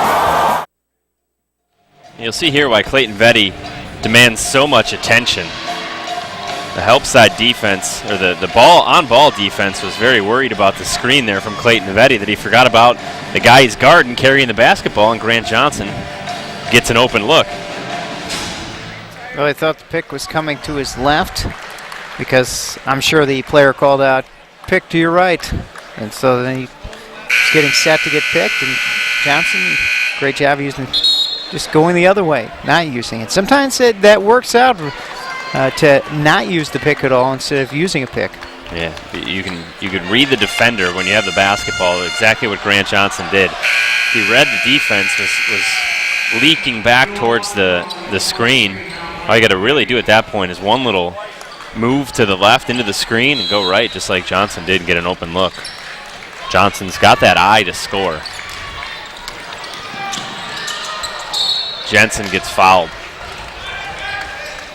A lot of fouls in this second half. 20 to be exact. Well, at least 20. We know there's at least 10 on StCloudState.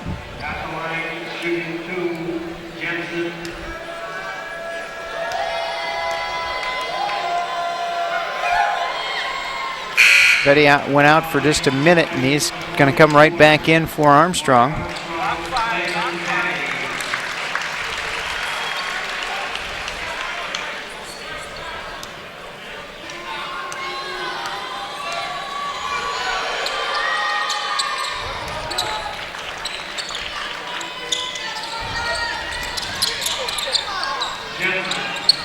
St. Cloud picking up with some full court pressure, but Winona State being very patient. 1 second to spare when they get it across half court. Almost a little too patient. Johnson rips through. You can definitely tell the Huskies have decided to up the pressure. Now they want to make sure they don't foul. And just as he said it, You were saying?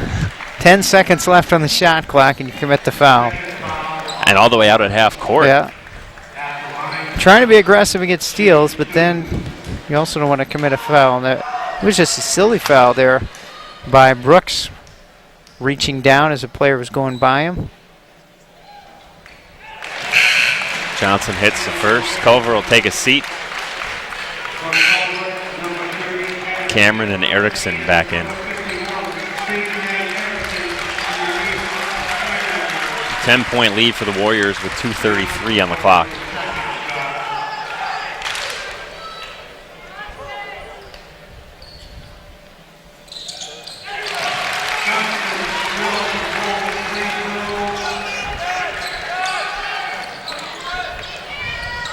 Sean Jensen crosses half court, guarded by Humphrey. Now switched off. Erickson will guard him.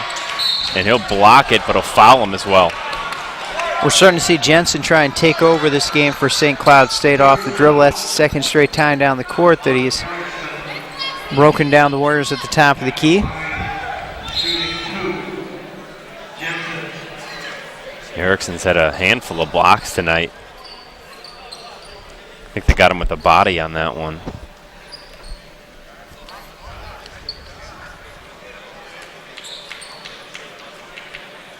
Mike Leaf talking things over with CJ.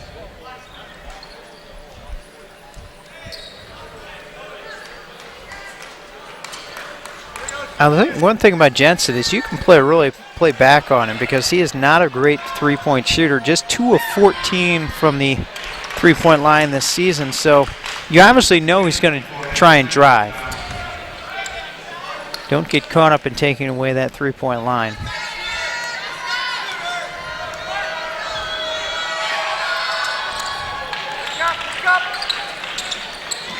(76-67) in favor of Winona State.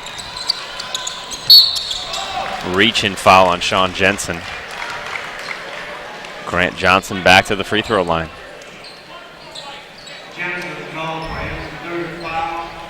We talked a little bit about the tough road trip coming up. Crookston and Moorhead this weekend. Both the men's and women's teams will hit the road.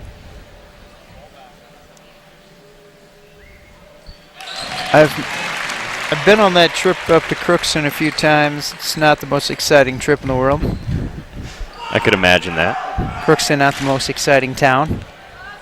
It's no Winona? It's no Winona, that's for sure. Never been.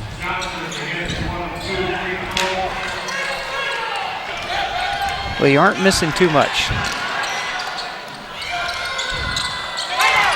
Timeout, St. Cloud State after Tony Brooks knocks down the jumper to make it a 7-point game. Just a 30-second timeout. I know you've been to Moorhead. I have. 4 times. 4 times. Loved it every time. Yep. The 3 timeouts left for each team here. And that game getting a little closer now again. Northern State, who of course knocked off Winona State last week, keeping it close. Moorhead, of course, a team that is tied with St. Cloud State and Winona State for the top of the conference standings. So Winona State could be playing in a first-place battle next week. See Moorhead, St. Cloud State, and Winona State all knotted up at 7-1. Somebody's going to drop to 7-2 in this game tonight. Right now it looks like it could be St. Cloud State, though. It's a 7-point game with just over 2 minutes to go. Timeout Winona State as they could not get the basketball inbounds. Warriors still with 3 timeouts and now 2 after this one. So they still got timeouts to use if they need to, trying to get the ball in. Quick game reset. Both teams with 2 timeouts left. Both teams in the double bonus as well. Possession arrow will give the basketball to Winona State. The Warriors lead by 7. And Winona State defensively, they've still had some trouble stopping St. Cloud State. They're 53% from the field is St. Cloud State. The thing that has hurt them is they've got 17 turnovers and Winona State just 6 of them in the game. But obviously they've shown they can knock it down from the outside. 7 out of 12 from the three-point line. Good turnout here at McCown Gymnasium. Class not quite back in session yet. That's holding back the crowd a little bit. It'd be pretty close to a full house if they'd had the students here.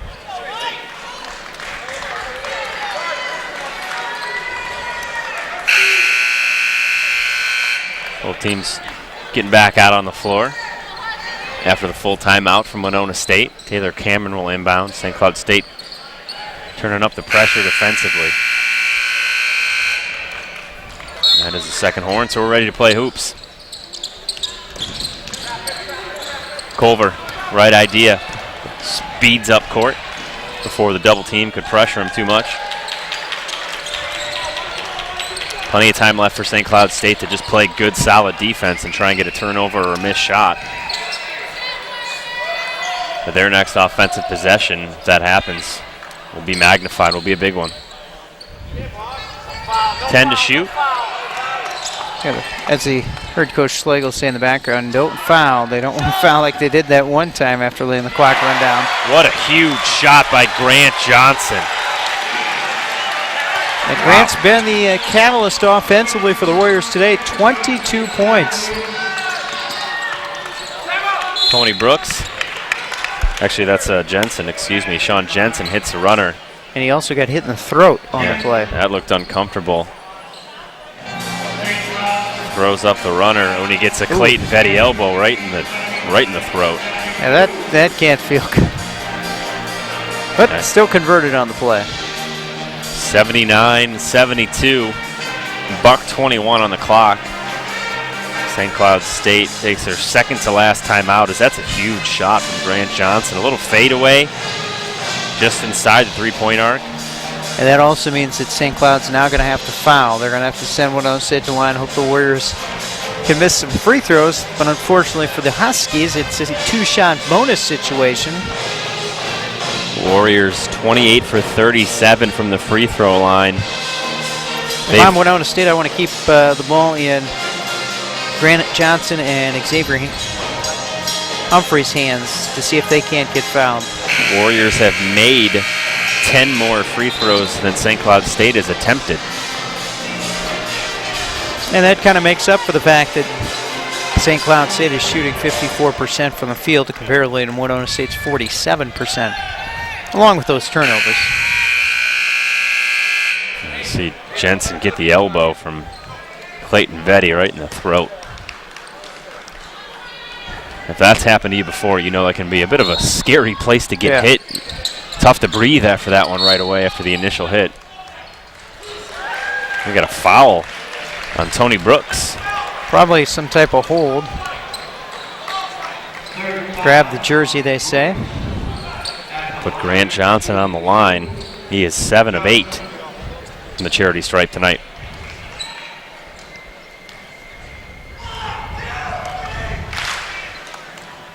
Grant, 80% free throw shooter for the season.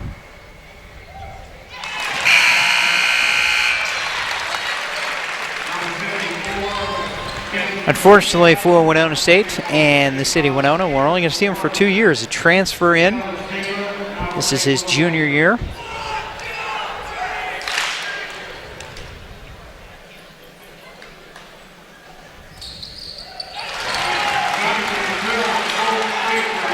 .24 points for Grant Johnson.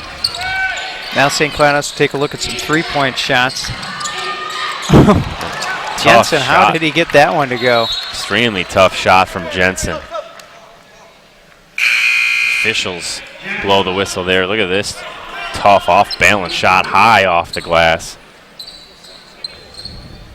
Again, that's an official whistle. No timeout taken there. And that also allows St. Cloud State to make a substitution. Warriors set up their press break pretty easily. We have a quick foul on Grant Johnson. He'll go back to the line. 3 points tonight for Grant Johnson. And he has been very good at the line throughout the game. The thing that makes Grant so tough to stop is how much elevation he gets when he takes that jump shot.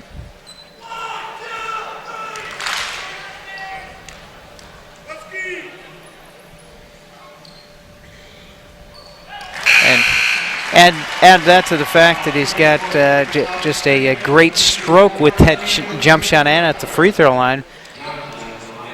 He could be a big time scorer, I think, if Winona State really tried to showcase him. But he gets a lot of his points within the or most of his points within the offense. 26 for Grant Johnson.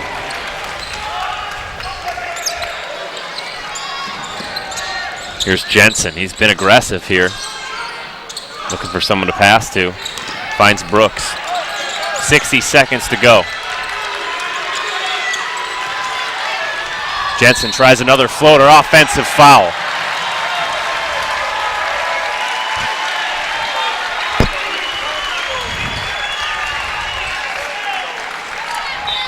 Jensen, that's a good call. He was right there. Wave off the basket, offensive foul, Winona State ball. Cameron will inbound. Winona State just can't seem to keep him in check off the dribble. But if you can't keep in check off the dribble, got to get some help. And that's what they got on that play with the charge.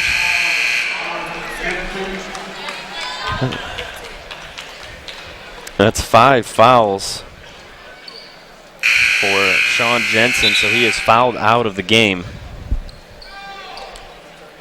St. Cloud State gets time before they need to sub anybody else in, so they will take advantage of that.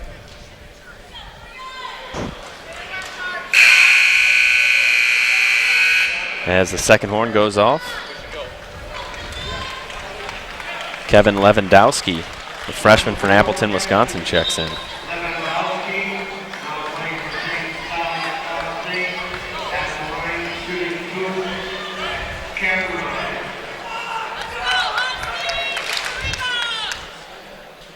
It's the 4th free throw made for Taylor Cameron.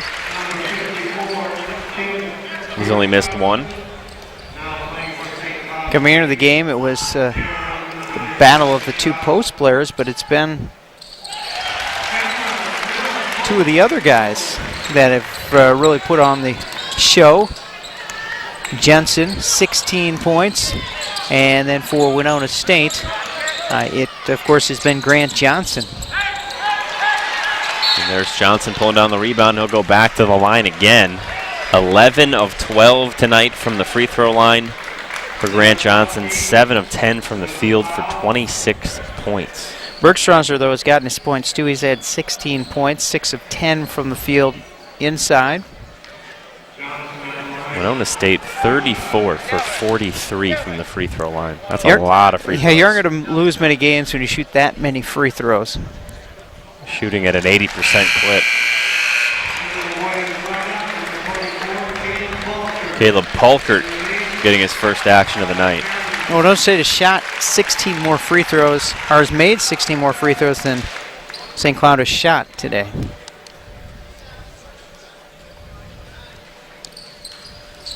.28 points for Grant Johnson. He should get a nice ovation as he gets checked out for Skylar O'Laughlin.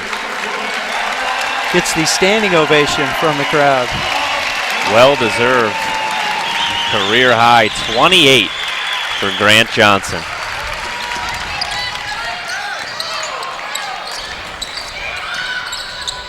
Niehaus hits another 3. Niehaus, however, went colder for a stretch when St. Cloud really needed some points. He was hot early, then cooled off, and now hits another 3 that's basically just a mop-up three-pointer at this point. He's got 4 on the night, 14 points. So quick timeout here. 10-point lead for the Warriors. St. Cloud State treated that as just a substitution timeout. Warriors didn't get the memo. Kellen Taylor to inbound. He can run the baseline if he needs to. I don't think they're going to foul. But they are going to try and get a steal. It's knocked out of bounds. Winona State will get the ball back. 24.1 left in this one.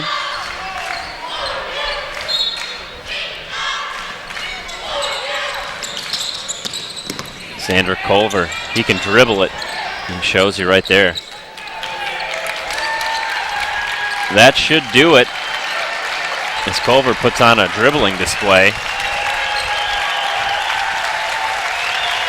StCloudState not quite giving up yet. Now they do. 87-77 the final score. Winona State, a big weekend at home here for the Warriors, Paul. 2 quality wins against tough opponents. Yesterday, Concordia St. Paul gave Winona State all they could handle. And StCloudState, of course, came in here with just 1 conference loss. Kind of a surprise team in the conference, but it's always been a great program, so you knew it was going to be a tough matchup coming in. But Winona State, you have to win at home, especially against big games, against teams that are vying for that conference title. They hold serve at home. They'll go on the road next weekend for a big game against one of the top teams. Grant Johnson scores 28 points to lead Winona State. Clayton Vetty added 11 on 3 of 10 shooting.